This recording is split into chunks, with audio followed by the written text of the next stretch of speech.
Hi everyone, welcome to our week 5 for quality service management, which is our last discussion for this course.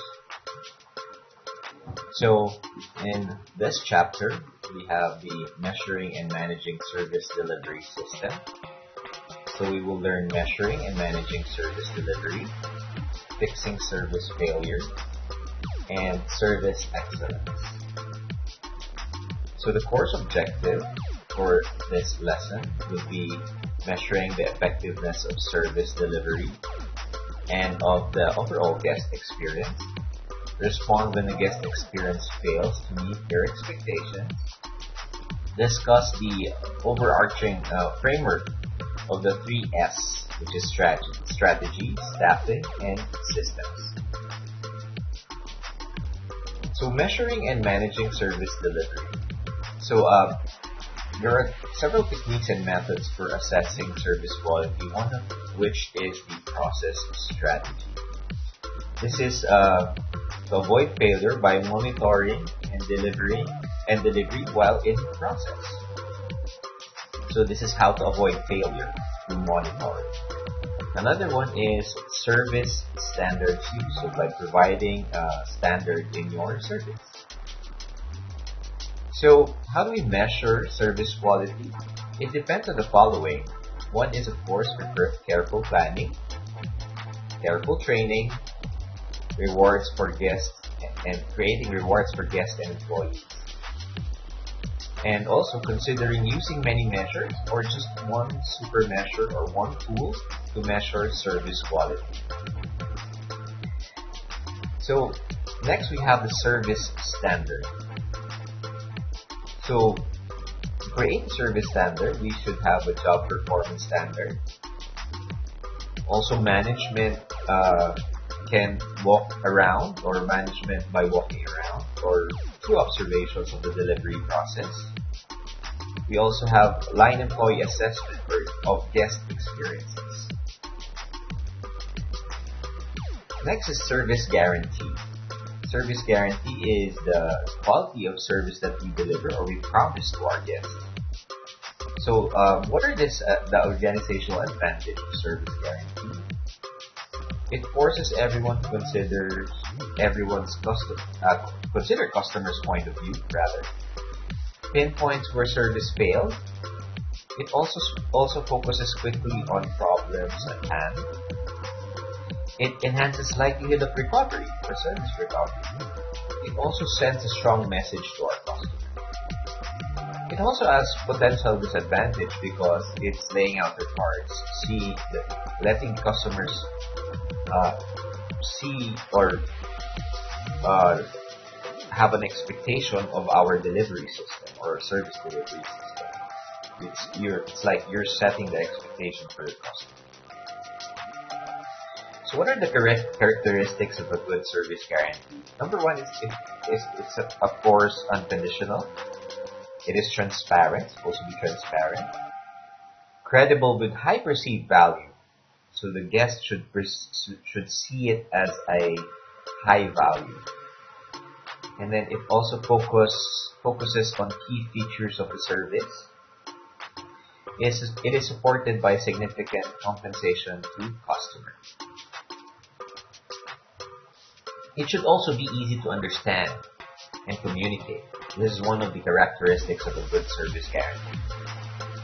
It should be easy for customers to invoke. And of course, it should be easy that everyone can implement it in their organization. So asking the guests the right questions so that we can increase our service quality. How can we achieve this? One is through informal queries by employees. Next is formal inquiries by employees, and then professional interviews. So these are structured interviews, such as doing research for a specific organization. Informal inquiries are like just asking guests, "How's your day? How was your stay here?" Formal inquiries, of course, are like surveys, or maybe in the website if they ask you specific questions about how their service went. Next is measuring service quality after the experience. So this is after the guest already experienced your service. So number one is through comment cards. A toll-free number maybe, or a call center as we call it here in the Philippines. New technologies for gathering feedback.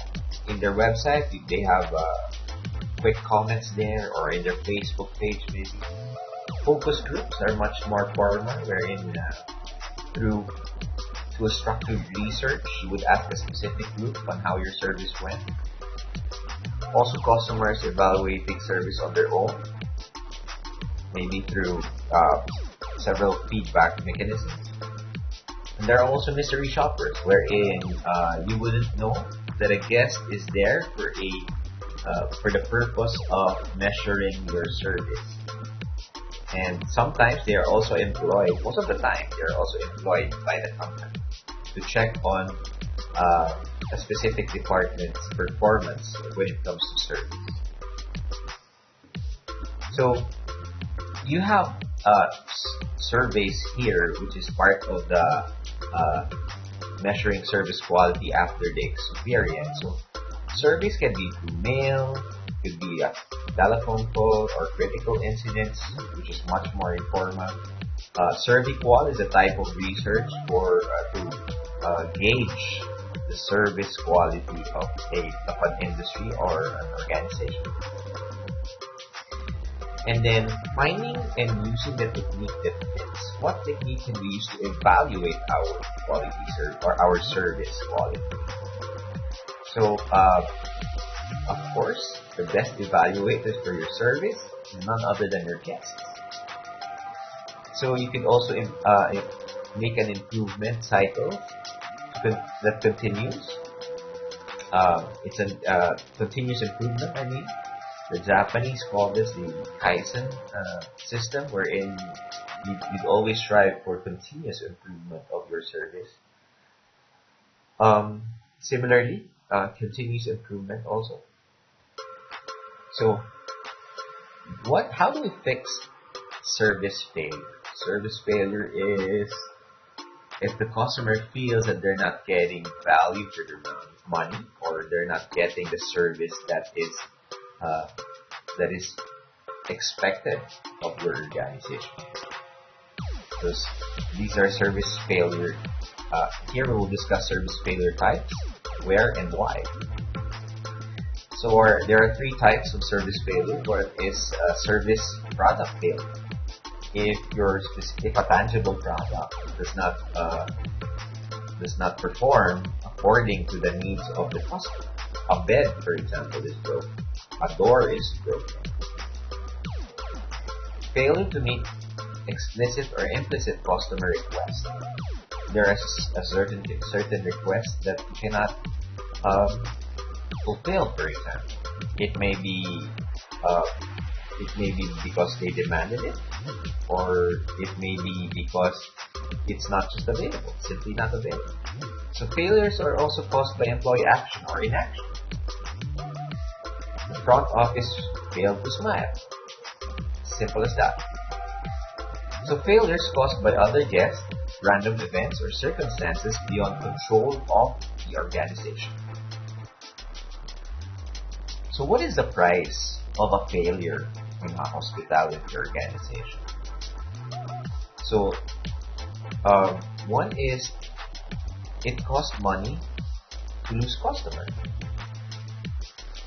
Another is loss of revenue, similarly to the first example. So those who do not return anymore because they didn't like your service. Those who might have come but will not because of negative word of mouth. Similarly, when somebody comments on Facebook that they didn't like your service, it might cause somebody not to go to your place, even if they haven't been there. And happy customers was twice as likely to spread bad versus happy customers who spread good. So it just says here that happy customer most likely will not comment that they're very happy with your service. But an unhappy customer will most likely tell their bad experience in an organization. So next is customer response to failure. So what are their responses whenever they feel that there's a failure in that service? One is service recovery. Uh, they would try to gauge how you would recover your service, never to return. They would complain, of course, badmouth the organization.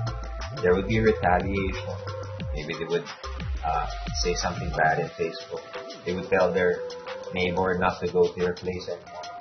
In the worst case scenario, the avenger, which means that they would vow never to come back to your organization again, and they would tell all of their friends not to come back to your organization or to your place or to your property. So value of positive publicity, it's bad mouth versus a wow. So a publicity can mean maybe saying good things about their company or bad things about their company. So credibility, it would destroy or build your credibility. People telling people. There could be also anonymous testimonials. They wish to remain anonymous. And they could be evangelists. It's like spreading the gospel. How good or bad the organization is. It's either they exceeded or not exceeded their expectations. So how do we deal with service failure? One is to how recovery is handled. It could be a message to employees. It could be training your employees. It could be telling your employees that this was wrong or this was really a good service. There are some organizations wherein if a guest was really happy with how they handled their service, they would immediately commend or tell or announce to the whole organization how this employee exceeded a guest's expectation. So it's also looking for service failure. Complaint as a monitoring device. We could even encourage complaint so that we would know how to service them next time. Body language as a complaint. If they're very, you would see them if they check out, if they're very unhappy with their experience with them. And of course, do not forget to ask. So how do we handle a service failure? Number one, do something quickly. So what are the benefits of a quick recovery? It reduces overall expense of retaining guests. You don't need to give them promos or anything special. Just try to fix what is wrong with the service. It's less expensive to fix a problem on the spot. And more likely, the guests will stay with the organization. If they're very happy with how you handle the situation or how you handle the service failure, would mean it could mean for them to stay with your organization or to come back to your organization.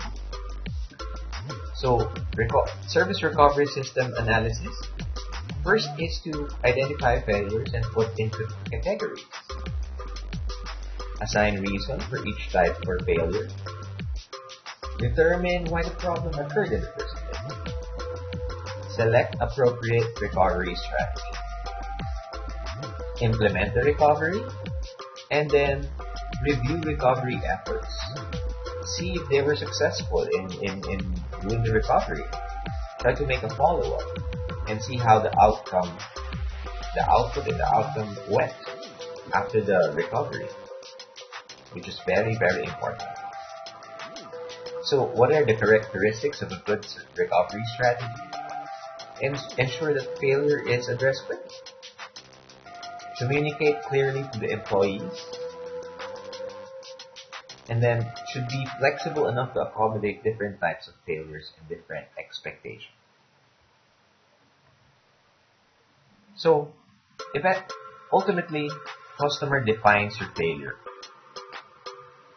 So, if you do not make it work better, it will make things worse for the customer. And then, what is the cost of failure to the guest? They could tell you it's a waste of money staying in your organization. Making it right not being enough. So even if you try to make it right and it didn't go enough for them, so they would define, the customer will ultimately define if it's a failure, if it's a really great recovery. Being wrong with dignity. Sometimes they would try to insist, even if it's wrong, to be fixed. So if you look at this slide, this is the steps of failure analysis and recovery efforts. There are 7 steps here. So there are 2 parts. You have the failure analysis, how you can analyze a failure, and how you can recover efforts. It starts with identifying the failure, and on step 7, it ends with analyze failures for delivery system improvement. Now, if you look at here, there's a feedback loop in every step, because that's very important to have feedback from each step so that you can adjust your strategy for the recovery. Here on this slide is matching the recovery strategy to the failure. It would tell you the nature and severity of the failure and what caused or the causes of failure. So you have there on this axis is the severity of failure, how bad the failure is, and then here is the cause of failure, if organization caused the failure or if the guest caused the failure, and what are the strategies that you can implement. For example, if the failure is severe and is caused by the organization, apologize and offer red carpet treatment, meaning a treatment that is fit for a royal, red carpet. Okay, so from bad to good, how do we turn it around? How do we turn a bad service into a good one? We need to learn from failures. Next is to recover from ow to wow. And then successful service recovery, which we have been talking about. So eventually, what does the guest want? This is the last part of our discussion. So how do we create service excellence? We've been talking for this 5 weeks, we've been talking about creating the best service or improving quality service, and then eventually leading to a service excellence, leading the way to a wow. So of course, we need to study the guest, determine their wants and expectations, provide them and add extra wow to the service that you're providing. Level up. Give them, delight them, not just satisfy them. Now, what are the key drivers? There are your basic service and there is a wow service. Basic service are what is expected, and wows are what are those service that exceeds expectations.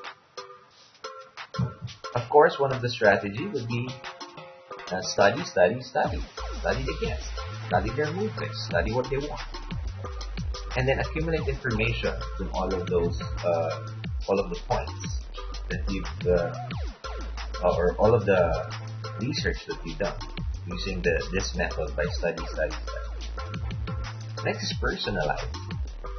As we mentioned before, all guests are different from each other, so we need to personalize them, treat them individually based on their wants and needs. We need to plan. Look at your capacity and location, so that we can manage the weight, as what we discussed last time. Design your service and select the best service. And then, very important, get constant feedback from the guest. Another part that we talked about is culture. So culture fills the gaps. Is your organization culture fit for a quality service? Plan and careful thought through. Send a message that this is your culture. that the best service or your service is the best service. And then more intangibility requires a strong culture. And hospitality staffing, people always make a difference because it's a face-to-face encounter. It's hospitality. It's our loving to serve that makes a difference in an organization. Getting the right people who love to serve. And that alone is not enough. We need to train our people for satisfaction from satisfying. That they need to be happy with what they're doing. Consider trusting technology or people. Are we going to technology? Are we going to let technology replace people, or do we need a human touch with this type of service? Remember, you cannot email a handshake or a smile. Setting and reinforcing standards, and then employing guests, or as we talked about, co-creating value with the guest. And then, what are our systems? System and guest knowledge. We can create simulations to satisfy guests, and we can design what our day looks like. Our typical day looks like to improve service quality. And then, what is the weighting? Now, how do we manage weight? Of course, we look at their capacity and the psychological tendency of guests. Hospitality in the future. People makes a difference. Service or price. Keeping promises. Yesterday's wow might not be the wow today. You might need to level up and to continually improve. Server-customer interaction. How do we improve this?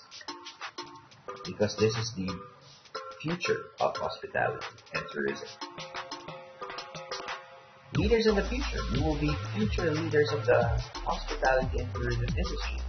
So, how do you lead the way to innovation? How do you innovate your service? Leading from the front. You cannot just lead from your desk.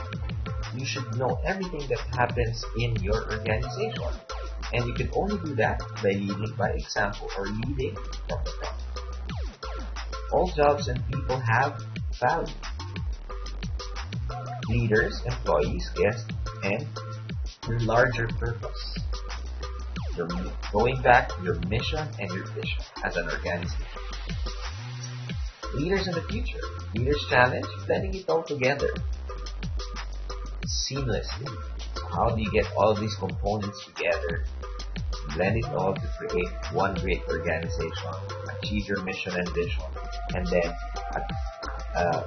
satisfying and exceeding the expectations of guests and enhancing their experience. So elements for leader to manage: define the organizational mission, select the service-oriented employee, provide the right incentives, ensure employees have the right resources, design right delivery system so that you can create service standards, provide the right measurement tools. So in this slide, you can just see that if one part of what we talked about from all chapters of this course, if one part is missing, you would have a disappointed guest or a confused guest, unsatisfied guest. So all parts that we talk about should be there.